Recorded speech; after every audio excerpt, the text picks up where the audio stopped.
शुक्र ग्रह पर मिशन भेजेगा इसरो। 5 साल में 14 मिशन की तैयारी। 9 साल में होगा खुद का स्पेस स्टेशन। अंतरिक्ष अभियानों के जरिए दुनिया भर में भारत का डंका बजाने वाला इसरो अगले 5 साल में कई बड़े माइलस्टोन गाड़ने वाला है। साल 2030 तक भारत अपना खुद का अंतरिक्ष स्टेशन बनाने के मिशन पर है। आजादी से अब तक के 75 सालों के आंकड़े बताते हैं कि भारत अमेरिका, चीन और रूस जैसे उन देशों से कहीं आगे है जो भारत से पहले से आजाद रहे हैं, और हिंदुस्तान के आजाद होने तक तो अंतरिक्ष विज्ञान में वो मीलों आगे निकल चुके थे। ऐसा सिर्फ हम नहीं बल्कि union of concerned scientist satellite database की रिपोर्ट कह रही है। इस एजेंसी की रिपोर्ट में दुनिया के उन देशों के नामों की लिस्ट है जिन्होंने अंतरिक्ष में सफलता के झंडे गाड़े हैं, और भारत भी उनमें से एक है। रिपोर्ट के मुताबिक पहले नंबर पर अमेरिका के स्पेस में अब तक 1038 सैटेलाइट हैं।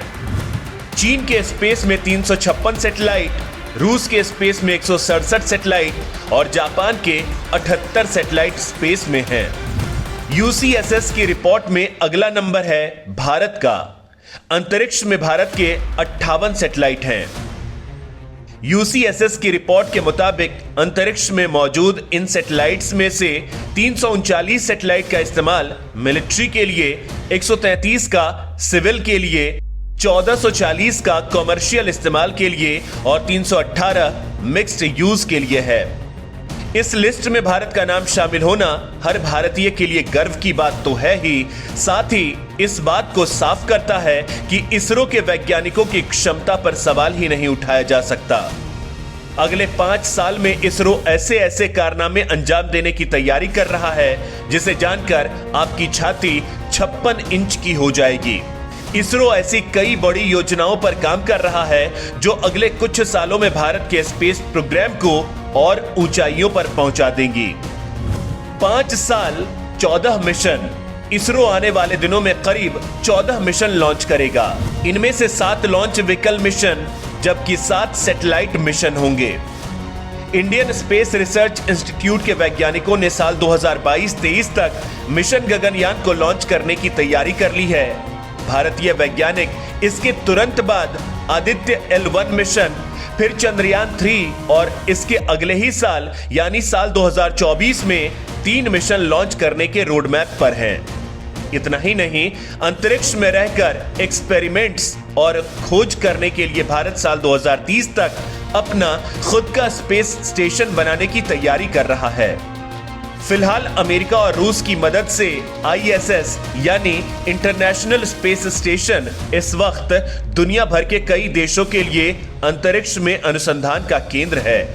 जो प्रोजेक्ट्स अगले साल से ही पूरे होने शुरू होंगे उनमें सबसे पहला है आदित्य L1, भारत का महत्वाकांक्षी पहला सौर मिशन। आदित्य L1 पहली बार 2008 में घोषित किया गया था। यह सूर्य के लगभग पूरे क्षेत्र और गर्म प्लाज्मा का अध्ययन करेगा। आदित्य L1 400 किलोग्राम वजन का उपग्रह होगा। इसका main payload visible emission line coronography यानी VELC होगा। भारत का यह मिशन 2022 तक लॉन्च हो सकता है। इस मिशन से भारत सूर्य के उस कोरोना का अध्ययन कर सकेगा जिस लेवल पर पहुंचकर दुनिया के किसी देश ने अब तक स्टडी नहीं की है।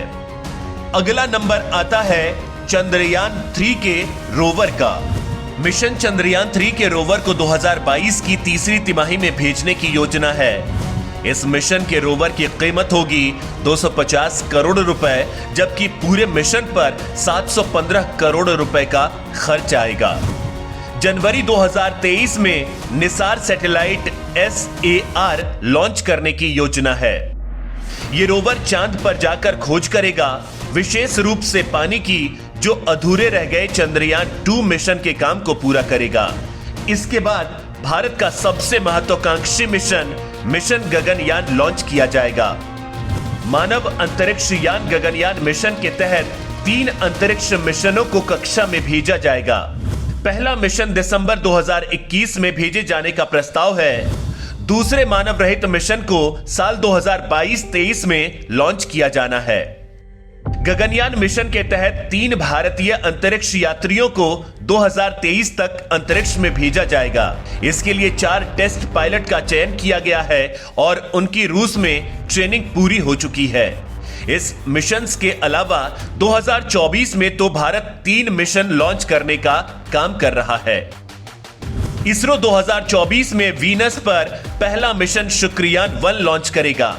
इसी साल यानी 2024 में ही चांद पर एक अन्य मिशन की योजना है। वहीं मंगलयान 2 भी 2024 में ही लॉन्च करने की योजना है। हालांकि कुछ रिपोर्ट्स में दावा यह भी किया जाता है कि भारत शुक्रयान 1 मिशन को 2026 तक टाल सकता है। अंतरिक्ष विज्ञान में भारत की साख और उसकी एक्सपर्टीज का अंदाजा इसी बात से लगाया जा सकता है कि साल 1963 में रॉकेट को लॉन्च स्टेशन तक साइकिल से लेकर जाने वाले भारतीय वैज्ञानिकों का दुनिया इस कदर लोहा मानती है कि दुनिया भर के कई देश भारत के सस्ती, किफायती और विश्वसनीय टेक्नोलॉजी पर आंखें मूंद कर यकीन करते हैं और भारत से ही अपने सैटेलाइट्स भी लॉन्च करवाते हैं। 1963 में साइकिल से रॉकेट लॉन्च की पूरी डिटेल आपको आगे बताएंगे, लेकिन उससे पहले भारत के उस सबसे बड़े सपने को आपके सामने लाते हैं जिसके 2030 में हकीकत में बदलने की उम्मीद है। 2030 तक खुद का स्पेस स्टेशन। भारत अपना खुद का स्पेस स्टेशन बनाने की तैयारी कर रहा है। गगनयान मिशन के बाद भारत का स्पेस स्टेशन बनाने की योजना पर काम कर रहा है। 2030 तक स्पेस स्टेशन लॉन्च करने की तैयारी की जाएगी। हालांकि स्पेस स्टेशन बनाने का काम कहने में जितना आसान है वो करने में उससे कहीं ज्यादा कॉम्प्लेक्स है, क्योंकि स्पेस स्टेशन बनाने से पहले जरूरी है अंतरिक्ष में 2 उपग्रहों के आपस में जोड़ने की क्षमता हासिल करना। इसे कहते हैं स्पेस डॉकिंग एक्सपेरिमेंट यानी स्पेडेक्स। यह बेहद जटिल प्रयोग होता है क्योंकि इसमें 2 सैटेलाइट्स को बिना एक दूसरे से टकराए या नुकसान पहुंचाए एक दूसरे से जोड़ना होता है। अगर इसरो के वैज्ञानिक स्पेडेक्स की प्रक्रिया को अंजाम दे पाए तो इससे इसरो वैज्ञानिकों को यह पता चलेगा कि वो अपने स्पेस स्टेशन में ईंधन और अंतरिक्ष यात्रियों समेत अन्य जरूरी चीजें अंतरिक्ष में पहुंचा पाएंगे या नहीं। स्पेडेक्स के तहत 2 स्पेसक्राफ्ट 2025 तक PSLV रॉकेट से छोड़े जाएंगे। इस प्रयोग में रोबोटिक आर्म एक्सपेरिमेंट भी शामिल होगा। अब आपको बता देते हैं साइकिल पर इसरो के रॉकेट लॉन्च के सफर की तफसील। साइकिल से पहुंचाया था रॉकेट। दरअसल भारत की अंतरिक्ष यात्रा की शुरुआत 21 नवंबर 1963 को हुई थी, जब भारत ने केरल में मछली पकड़ने वाले इलाके थुम्बा से अमेरिका में बने 2 चरण वाले साउंडिंग रॉकेट नाइक अपाचे का लॉन्च किया था। उस समय इसरो के हालात ये थे कि रॉकेट को लॉन्च पैड तक एक साइकिल से ले जाया गया था। रॉकेट को लॉन्च करने के लिए नारियल के पेड़ों के बीच स्टेशन का पहला लॉन्च पैड था। एक स्थानीय कैथोलिक चर्च को वैज्ञानिकों के लिए मुख्य दफ्तर में बदला गया था। थोड़े समय बाद दूसरा रॉकेट लॉन्च किया गया। वह पहले वाले से थोड़ा भारी था। उसे बैलगाड़ी पर ले जाया गया था। जो हालात उस वक्त थे, स्थितियां अब बदल चुकी हैं, लेकिन आज भी इसरो जितने कम खर्च में काम कर रहा है वो जानकर आप दंग रह जाएंगे।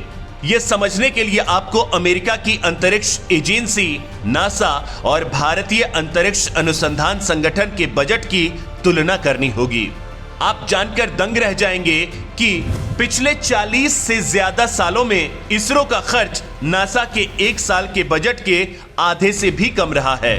ऐसे हालात में भी इसरो ने अब तक एक के बाद एक 23 PSLV सफलतापूर्वक लॉन्च किए हैं। इसरो ने अपने सैटेलाइट के अलावा अन्य देशों के सैटेलाइट भी छोड़े हैं। 15 अगस्त 1969 भारत के लिए अंतरिक्ष की ऊंचाइयों को छूने के प्रयास का बड़ा दिन था। इस दिन डॉक्टर विक्रम साराभाई ने इसरो की स्थापना की थी। वहीं SLV-3 भारत का पहला स्वदेशी सैटेलाइट लॉन्च व्हीकल था। डॉक्टर APJ अब्दुल कलाम इस परियोजना के निदेशक थे। भारत का पहला उपग्रह आर्यभट्ट 19 अप्रैल 1975 को सोवियत संघ द्वारा अंतरिक्ष में छोड़ा गया था। इसका नाम भारतीय गणितज्ञ आर्यभट्ट के नाम पर रखा गया था। इसने 5 दिन बाद काम करना बंद कर दिया था, लेकिन भारत के लिए ये एक बहुत बड़ी उपलब्धि थी। 1979 में भारत का दूसरा उपग्रह भास्कर भेजा गया, जो 442 किलो का था। 1980 में रोहिणी उपग्रह पहला भारत निर्मित प्रक्षेपण यान SLV-3 बन गया, जिसे कक्षा में स्थापित किया गया। इसरो ने 22 अक्टूबर 2008 को चंद्रयान 1 भेजा, जिसने चंद्रमा की परिक्रमा की। पहले मिशन चंद्रयान 1 पर करीब 390 करोड़ रुपए खर्च हुए, जो नासा ने इसी तरह के मिशन पर होने वाले खर्च के मुकाबले 8 से 9 गुना कम है। 16 नवंबर 2013 को अंतरिक्ष विज्ञान के इतिहास में भारत ने एक नया अध्याय लिखा। इस दिन 2:39 पर आंध्र प्रदेश के श्रीहरिकोटा से PSLV-C25 मार्स ऑर्बिटर यानी मंगलयान का अंतरिक्ष का सफर शुरू हुआ। 24 सितंबर 2014 को मंगल पर पहुंचने के साथ ही भारत इस तरह के अभियान में पहली ही बार में सफल होने वाला पहला देश बन गया। इसके साथ ही वह सोवियत रूस, नासा और यूरोपीय अंतरिक्ष एजेंसी के बाद इस तरह का मिशन भेजने वाला दुनिया का चौथा देश बन गया। इतना ही नहीं, भारत का यह मंगल पर भेजा गया सबसे सस्ता मिशन भी है। इस पर महज करीब 450 करोड़ रुपए यानी 12 रुपए प्रति किलोमीटर खर्च आया। आपको यह जानकर हैरानी होगी कि अगर आप ऑटो से चंद्रमा पर जाएं तो इतना ही खर्च आएगा। भारत ने ये उपलब्धियां यूं ही हासिल नहीं की।